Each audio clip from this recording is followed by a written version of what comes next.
নমস্কার, আমি রূপালী রান্নার আনন্দ চ্যানেলে আপনাদের সবাইকে স্বাগত জানাই। আগের দিন 1 কাপ গোবিন্দভোগ চাল দিয়ে তার অর্ধেকটা দিয়ে একটা রসে ভিজিয়ে গুড়ের দুর্দান্ত স্বাদের পিঠে বানিয়েছিলাম। আজকে আর একটা পিঠে আপনাদের বানিয়ে দেখাবো। তো এটা আবার প্রথম থেকে একবার দেখাচ্ছি, কারণ পিঠে বানানোর প্রত্যেকটা স্টেপ কিন্তু খুবই গুরুত্বপূর্ণ।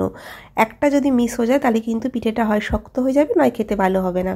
তো সেই জন্যই আবারও দেখাচ্ছি। তো এখানে আমি 1 কাপ গোবিন্দভোগ চালকে খুব ভালো করে সুতির কাপড়ে মুছে নিয়েছি।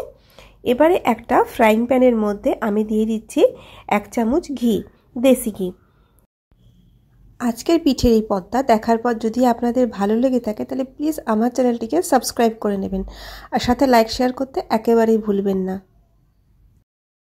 ঘিটা গলে গেলে এর মধ্যে আমি দিয়ে দেবো 1 কাপ গোবিন্দভোগ চাল। চালটাকে এবারে এই ঘিটার সাথে খুব ভালো করে মিশিয়ে নিয়ে ভাজা ভাজা করে নেব। এই সময়তে কিন্তু গ্যাসের যে আঁচটা সেটা একদম কমে রাখবেন বা মাঝারি রাখবেন, জোরে দেবেন না, তাহলে কিন্তু চালটা পুড়ে যাবে। তো একদম আমি বলবো আস্তে গ্যাসটা দিয়ে খুব ভালো করে এটা যতক্ষণ না চালটা একটু সাদা সাদা মতো হচ্ছে ততক্ষণ পর্যন্ত এটাকে কিন্তু ভেজে নিতে হবে ঘিয়ের মধ্যে দিয়ে। তো দেখুন এটা কিন্তু ক্রমাগত নাড়িয়ে যেতে হবে, নয়তো কিন্তু পুড়ে যাবে। তো ক্রমাগত নাড়াতে নাড়াতে আমি এটাকে খুব ভালো করে ভেজে নিয়েছি, আর দেখতে কিন্তু হবে ঠিক এই রকম। ততক্ষণ পর্যন্ত কিন্তু এটাকে ভেজে নিতে হবে। তো এবার এটাকে একটা মিক্সার গ্রাইন্ডারের জারের মধ্যে নিয়ে নিচ্ছি, নিয়ে এটার একটা গুঁড়ো করে নেব। তো দেখুন এটা আমি এবার গুঁড়ো করে নেব। তো চালটাকে আমি গুঁড়ো করে নিয়েছি, এবার আমি আপনাদের দেখাচ্ছি ঠিক গুঁড়োটা কীরকম করতে হবে। তো দেখুন এটাকে গুঁড়ো করতে হবে ঠিক সুজির মতো বা সুজির থেকে একটু গুঁড়ো। এটা কিন্তু মোটা মোটা থাকলে হবে না, তাহলে কিন্তু মুখে লাগবে। তো সুজির মতোই মোটামুটি এরকমভাবে গুঁড়ো করে নিতে হবে। তো এবার যে ফ্রাইং প্যানটার মধ্যে ঘি দিয়ে ভেজেছিলাম চালটা, সেই ফ্রাইং প্যানটার মধ্যে আমি দিয়ে দিচ্ছি দুধ।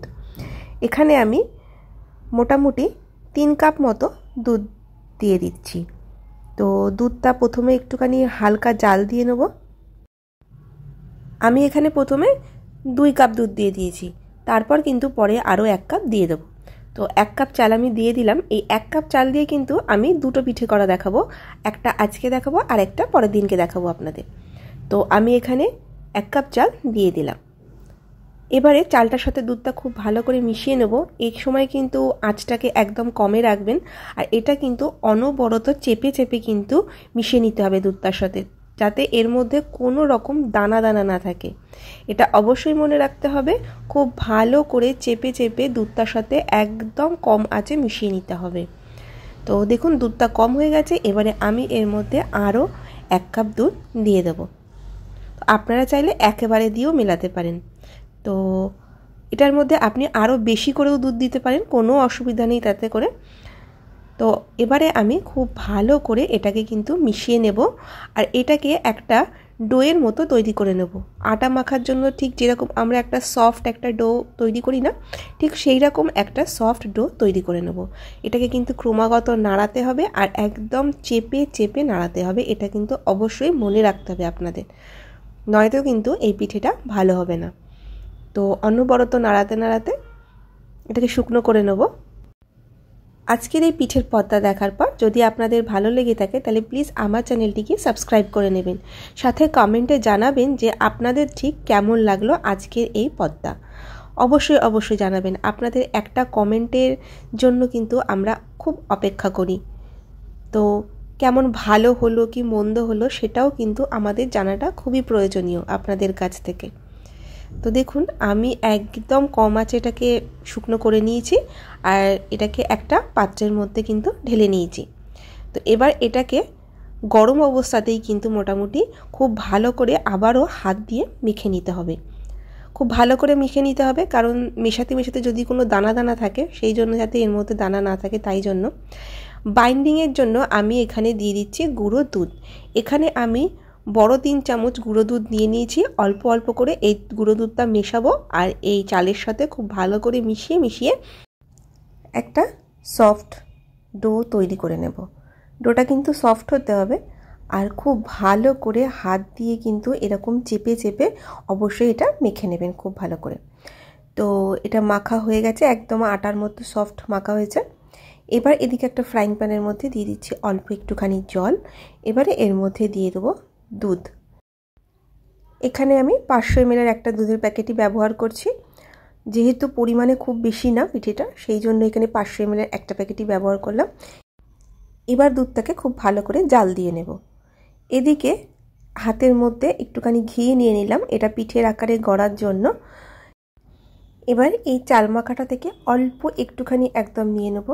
আমরা লুচি করার জন্য ঠিক যেরকম নিয়ে থাকি না, সাইজটা হয় আমাদের, ঠিক সেটাকে দুভাগে ভাগ করতে হবে। দুভাগে ভাগ করলে যেরকম ছোটো ছোটো হয় ঠিক সেই রকম তৈরি করে নিতে হবে। দিয়ে চেপে চেপে দেখুন একটু চ্যাপটা করে দিলেই কিন্তু তৈরি হয়ে যাবে। দেখুন এরকম ছোট ছোট করবেন। তো সব কটা কিন্তু আমি এরকম ছোট ছোট তৈরি করে নিয়েছি। আর অর্ধেকটা দিয়ে কিন্তু আমি এটা গুড়ের রসে ভিজিয়েছিলাম, এরকম একটা সুস্বাদু পিঠে আর একটা বানিয়েছিলাম। সেটা আগের ভিডিওতে আছে, আপনারা দেখে নেবেন। সেটাও কিন্তু খেতে দুর্দান্ত হয়েছিল। তো এবারে দুধটা এদিকে কিন্তু ভালো করে জাল হয়ে গেছে আর ঘন হয়ে গেছে। এবারে এর মধ্যে এই গোল গোল করে রাখা যে গড়েছিলাম পিঠের আকারে, সেগুলোকে দিয়ে দেব একে একে। তো দিয়ে একদম লো আঁচে এটাকে এবার হতে দেব। কম করে এটা কিন্তু 15 মিনিট হতে দিতে হবে। আর এই যেগুলো গড়া হয়েছে সেগুলো কিন্তু একদমই বড় বড় করবেন না, ছোট ছোট করবেন। তাহলে কিন্তু পিঠেটা ভালো হবে এবং খুব নরম হবে এবং খেতেও কিন্তু দুর্দান্ত হবে এটা। তো খুব ভালো করে নাড়িয়ে দিলাম। এবার এটাকে একদম কম আঁচে 15 মিনিট ধরে হতে দেব। দেখুন 15 মিনিট হয়ে গেছে, দুধটাও একেবারে ঘন হয়ে গেছে আর এগুলোও কিন্তু পিঠেগুলো নরম হয়ে গেছে।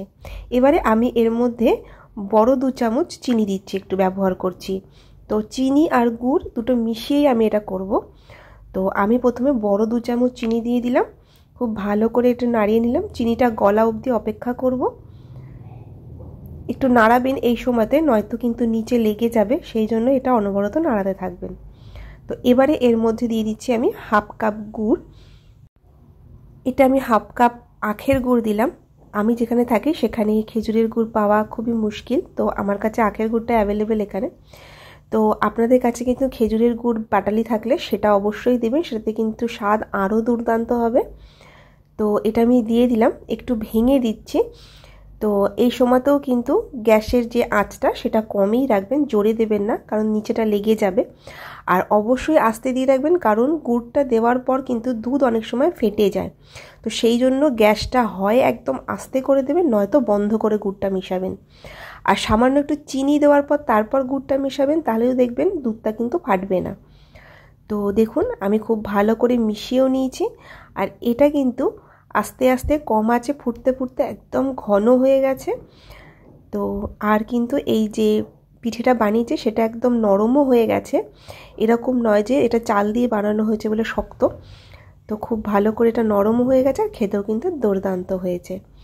এবারে এটা বন্ধ করে দেবো, আর বন্ধ করে দিয়ে এটা কিন্তু ঠান্ডা করে নেব। ঠান্ডা হওয়ার পর আপনাদের সার্ভ করে দেখাচ্ছি। এটা কিন্তু খেতে দুর্দান্ত হয়েছে। অবশ্যই বাড়িতে বানাবেন, আর কেমন লাগলো আমাকে কমেন্টে অবশ্যই জানাবেন। সকলকে ধন্যবাদ রেসিপিটা পুরো দেখার জন্য।